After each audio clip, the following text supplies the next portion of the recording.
Louvado seja o nome do Senhor Jesus. Nós vamos fazer um breve comentário então, e vai ser mais breve, por 1 Coríntios 4, para que o vídeo não fique muito longo. Então vamos ver aqui. Que os homens nos considerem como ministros de Cristo e dispenseiros dos mistérios de Deus. Além disso, requer dos dispenseiros que cada um se ache fiel. Meus queridos, o apóstolo Paulo, no capítulo 4, ele vai fazer, então, diferente do capítulo 3, onde ele faz uma demonstração, então, do que seria, como deveria ser vista a igreja. Aqui ele faz uma demonstração de como eles devem ver um ministro. Né? Então, observe o seguinte: o ministro ele deveria ser visto como um servo, como ministro, né? Um servo. E ele deveria ser visto como um despenseiro ou um mordomo. Nós não somos, no mundo ocidental, muito acostumados com essa questão. Né? Quando nos lembramos de um mordomo, quem sabe no tempo antigo, nos lembramos aí, quem sabe, de um filme ou das novelas que pudessem ter, daqueles que viram novelas, né?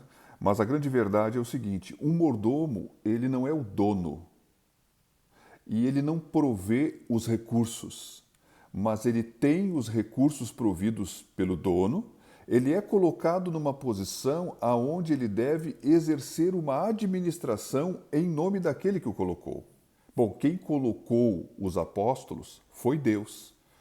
E observe que quando os apóstolos abriam a sua boca e externavam, especialmente falando agora do apóstolo Paulo, do apóstolo Pedro, do apóstolo João, quando eles abriam as suas bocas para falar a palavra que era requerida, a palavra que eles estavam falando era a palavra inspirada por Deus que iria virar a própria Escritura. Inclusive, essa carta, naquilo que Paulo está falando aos Coríntios, ela vai virar a Escritura inspirada, vai fazer parte do cânon das Escrituras.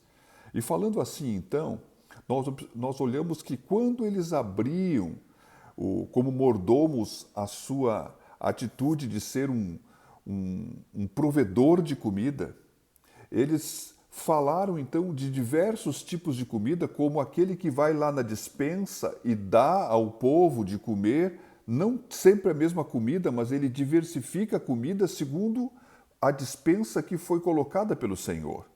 Então, revelando ainda coisas que são clarificações, né? Eles receberam o entendimento do mistério que está revelado e eles vão expondo e alimentando o povo como servos de Deus e não como donos do povo. Ao passo que eles eram como aqueles que eram usados por Deus para revelar as verdades, para formar a Escritura, e nós hoje no nosso tempo somos como daqueles que devem guardar a verdade, procurando que ninguém acrescente naquilo que já foi revelado. Então, há uma diferença entre eles, naquele momento, como dispenseiros, como aqueles que estão formando a Escritura, e nós, como dispenseiros, devemos guardar para que ninguém acrescente na Escritura. É isso que eu estou querendo dizer. O apóstolo Paulo, então, faz essa demonstração, que eles estavam, então, servindo como mordomos. Eles tinham como mordomos autoridade em relação a eles, porque o mordomo é colocado pelo Senhor, mas na verdade eles não são o Senhor. O Senhor é Deus que os colocou. Então eles tinham que executar e fazer isso de uma forma fiel para com aquele que o tinha colocado, que é o próprio Senhor Jesus. E aqui Paulo entra dizendo assim: todavia a mim pouco se me dá de ser julgado por vós ou por algum juízo humano, nem eu tampouco a mim mesmo me julgo, porque em nada me sinto culpado, mas nem por isso me considero justificado, pois quem me julga é o Senhor. Portanto, nada julgueis antes de tempo, até que o Senhor venha, o qual também trará à luz as coisas ocultas das trevas e manifestará os desígnios dos corações, e então cada um receberá de Deus louvor. O apóstolo Paulo diz assim: olha, porque ele estava sendo julgado, quando uns dizem assim, eu sou de Paulo e outro de Apolos, que dizem que são de Apolo ou de Cefas ou de Cristo, estão julgando Paulo. E Paulo está dizendo o seguinte: olha, eu não estou aqui para ser julgado por vocês. E nem mesmo eu mesmo me julgo a mim mesmo. Então o apóstolo Paulo está dizendo que há um erro da parte deles quando eles estão julgando e fazendo esses tipos de julgamentos para ter partidarismos. E ele também diz assim, ó, eu a mim mesmo não me julgo. E não significa que quando eu não me julgo, é que eu já estou me sentindo justificado. Quando Paulo está falando sobre isso, ele está falando da sua própria consciência. Dizendo então o seguinte, vocês não devem me julgar, eu vou dizer que eu também não me julgo, então falando da sua consciência, embora os gregos consideravam pelos seus mestres que quando alguém julgasse segundo a sua própria consciência, tendo paz de consciência, ele estava totalmente correto, que a consciência fosse o grau mais elevado de julgamento que pudesse existir na vida de uma pessoa. Não somente o julgamento dos outros, a pessoa podia ser aprovada pelos outros, mas estar condenado na sua consciência. Então Paulo está dizendo assim, olha, vocês não, mesmo que vocês me julguem, o julgamento de vocês não tem valor. Mas nem mesmo eu me julgo, porque eu não tenho a minha consciência por um padrão mais alto como vocês pensam que podem ter. Ainda que vocês fazendo isso possam achar, esses julgamentos que vocês estão fazendo, que vocês se acham que vocês estão justos. Na verdade, existe um julgamento superior que vai vir no tempo devido que pertence àquele que julga retamente. Porque ele não vê só o que as pessoas fazem, se são atitudes boas aos olhos dos outros ou até mesmo a sua própria consciência, mas Deus julga os desígnios do coração. Deus julga as motivações interior. E voltando então, como que falando no capítulo anterior, dizendo assim, olha, cada um vai receber de Deus o louvor no devido tempo, quando Deus vier julgar, então, os desígnios do coração. Caminhando então aqui, né? E eu, irmãos, apliquei estas coisas por semelhança a mim e a Apolo, por amor de vós, para que em nós aprendais a não ir além do que está escrito, não vos ensoberbecendo a favor de um contra o outro. Porque quem te diferencia? E que tens tu que não tenhas recebido? E se recebeste, por que te glorias como se não houvera recebido? Bom, meus queridos, o apóstolo aqui, ele está fazendo e dizendo o seguinte, olha, eu apliquei essa conversa desde antes, entre mim e Apolo, mas eu poderia ter feito entre Apolo e Cefas, né? Mas eu fiz isso para que vocês possam entender que, na verdade, existe diferenças de ministérios, como já vos falei antes, existe, então, coisas que cada um tem, só tem porque recebeu de Deus. Então, aquilo que eu tenho e fui chamado para fazer, como vos falei antes, e aquilo que Apolo faz, ou aquilo que Cefas fez, cada um de nós faz segundo aquilo que recebeu de Deus. Então, nós não devemos julgar essas diferenças, mas olhando para aquilo que está escrito, devemos ir e fazer um julgamento não segundo segundo o nosso pensamento humano, mas segundo a verdade, segundo os princípios, segundo o chamado de cada um, que podemos ver que está manifesto na Escritura. E dizendo isso, ele diz o seguinte, ele vai entrar nisso, né? Vocês estão fazendo esse tipo de julgamento porque, na verdade, todo aquele que julga, de alguma forma, se considera superior àqueles que está julgando. E aí ele entra já nesse contexto aqui e diz assim, ó, já estáis fartos, já estáis ricos, sem nós reinais, e prover a Deus reinasse para que também nós reinássemos convosco. Porque tenho para mim que Deus, a nós apóstolos, nos pôs por últimos como condenados à morte, pois somos feitos espetáculo ao mundo, aos anjos e aos homens. Nós somos loucos por amor de Cristo e vós sábios em Cristo, nós fracos e vós fortes, vós ilustres e nós vistes. Até esta presente hora sofremos fome e sede, estamos nus e recebemos bofetadas e não temos pousada certa e nos afadigamos trabalhando com nossas próprias mãos. Somos injuriados e bendizemos, somos perseguidos e sofremos, somos blasfemados e rogamos, até o presente temos chegado a ser como o lixo deste mundo e como a escória de todos.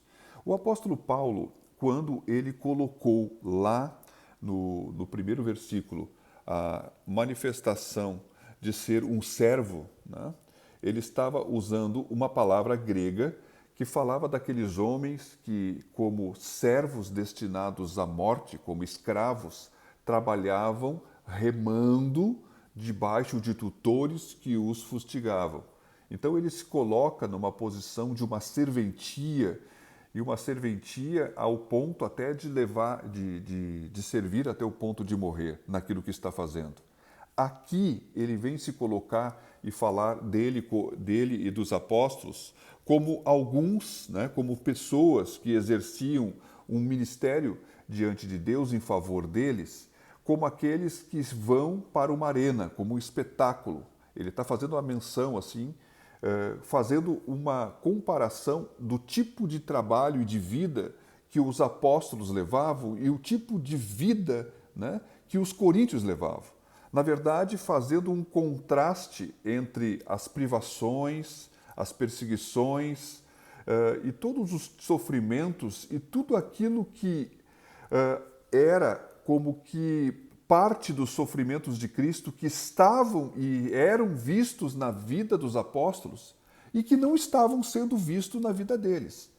Porque fazendo um contraste entre o que os coríntios estavam vivendo e o que os apóstolos estavam vivendo, parece que os coríntios já estavam vivendo no tempo onde iriam reinar, no sentido de todo luxo, de eles se orgulharem do que tinham recebido, enquanto que os apóstolos, na verdade, viviam uma vida privada, uma vida de dedicação, e nisso tudo eles deveriam então, aqui, como diz o apóstolo mais abaixo, não escrevo estas coisas para vos envergonhar, mas admoesto-vos como meus filhos amados. Porque ainda que tivesseis 10.000 aios em Cristo, não teríeis contudo muitos pais, porque eu, pelo Evangelho, vos gerei em Jesus Cristo. Admoesto-vos, portanto, a que sejais meus imitadores. Então, ele parte para falar de um outro contexto, colocando-se como um pai deles.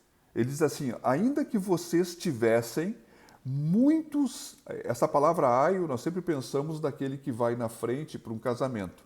Mas, na verdade, essa palavra aqui está falando assim, ainda que vocês tivessem muitas pessoas que fossem seus mestres, que edificassem vocês. Contudo, vocês só podem ter um pai que os gerou. Então, Paulo está dizendo o seguinte, ainda que muitas pessoas possam ser usadas por Deus para edificar vocês, há somente um pai espiritual que gerou vocês. E eu sou esse pai. E eu quero que vocês sejam meus imitadores.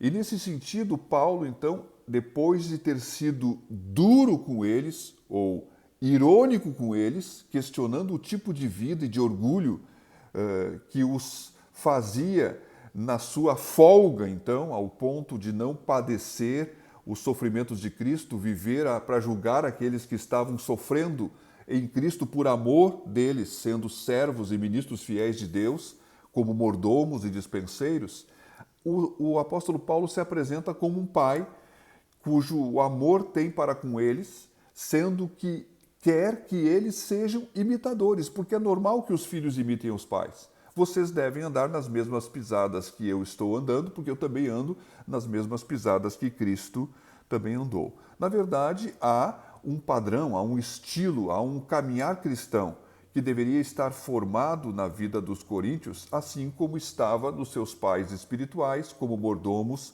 aqueles que serviam a Deus. Por esta causa vos mandei Timóteo, que é meu filho amado e fiel do Senhor, o qual vos lembrará os meus caminhos em Cristo, como por toda parte ensino em cada igreja. Ele está reforçando, então, aquilo que eu falei antes. Mas alguns andam inchados, como se eu não houvesse de ir ter convosco. Mas em breve irei ter convosco, se o Senhor quiser. E então conhecerei não as palavras dos que andam inchados, mas a virtude. Porque o reino de Deus não consiste em palavras, mas em virtude. Que quereis? Irei ter convosco com vara, ou com amor, ou espírito de mansidão. Bom, meus queridos, o apóstolo Paulo, aqui, ele está falando então que alguns deles, né, não todos, mas alguns deles, por esses julgamentos, por esses posicionamentos, na verdade, mostrava um grande orgulho, né, que estava no coração deles. E Paulo, então, querendo que através de Timóteo, eles tivessem a confirmação de qual é o verdadeiro caminho que eles devem andar, esperava que esses então se arrependessem. Porque ele disse o seguinte: ele iria então em breve ir ter com eles, e ele ia estar querendo saber então, não as palavras, porque é muito fácil falar, mas ele ia querer saber qual é o poder verdadeiro, o poder do Espírito que estava na vida deles. E em outras palavras, podemos conversar, e é interessante que há algumas pessoas que também hoje poderíamos encontrar que conversam e falam muitas coisas e questionam, mas quando você vai ver o poder manifesto de Deus na vida delas, muitas vezes praticamente não existe poder nenhum. Eu queria falar desse poder no sentido assim, ó, o poder de refrear o seu próprio corpo, o poder interior, ou seja, a virtude do Espírito, o guiar do Espírito Santo, que é capaz de refrear esses impulsos da carne, que são coisas carnais que eles aprenderam lá no tempo aonde eles eram não cristãos, aonde eles iam e viam as pessoas discursar e tomavam partido achando um melhor do que o outro, né? Essas coisas antigas e velhas que são da natureza caída do homem, Paulo diz assim, eu quero ver o poder de refrear o seu próprio corpo, como também o poder das palavras que pode realmente produzir transformação na vida daqueles que ouvem, não confusão como o que, sendo cristãos, mas vivendo como se fossem mundanos. Mas também quero conhecer o poder espiritual que diz respeito a tudo aquilo que falamos lá no início, né? Demonstrações de espírito e de poder, que diz respeito à palavra que transforma, diz respeito em relação aos outros, diz respeito ao poder do Espírito para repreender demônios, para curar enfermos, para poder fazer coisas milagrosas. Em outras palavras, que as palavras não eram só palavras, mas palavras acompanhadas na manifestação do Espírito de Deus. Então o apóstolo Paulo diz assim, olha, eu vou ir ter convosco, para ver aí se é um monte de palavras vazias ou se há realmente conteúdo, não somente na própria vida ou externando naquilo que pode realmente, como um despenseiro de Deus, que tem o aval de Deus, abençoar as pessoas que estão à sua volta. E ele diz o seguinte, vocês vão se arrepender ou não? Esses que estão inchados. Quando eu for ter convosco, eu vou ter que ir com aquele que vai ter que corrigir vocês? Ou será que vocês vão estar então arrependidos e aprumados segundo o modelo que eu estou falando para vocês, que nos é dado como cristão, largando o orgulho e indo para a humildade e podendo então chegar para vocês e estar com o espírito totalmente manso, falando uma palavra extremamente edificante somente em amor e não trazendo uma vara de correção. Meus queridos, procurei ser mais breve, deu 18 minutos. Eu não penso que falei tudo o que podia falar. Não sei se ficou alguma coisa que você não entendeu. Tenha a liberdade de fazer uma pergunta para que possa ser direcionado, ou ainda que alguma abordagem que tenha no texto que eu não mencionei, você tenha a liberdade de perguntar então, ou de fazer a sua afirmação segundo aquilo que você, só por ler, ou só por ouvir, ou somente você e Deus meditando, entende e precisa falar para que eu também e nós todos como igreja possamos ser edificados. Faça isso com um comentário. Que Deus te abençoe, em nome de Jesus.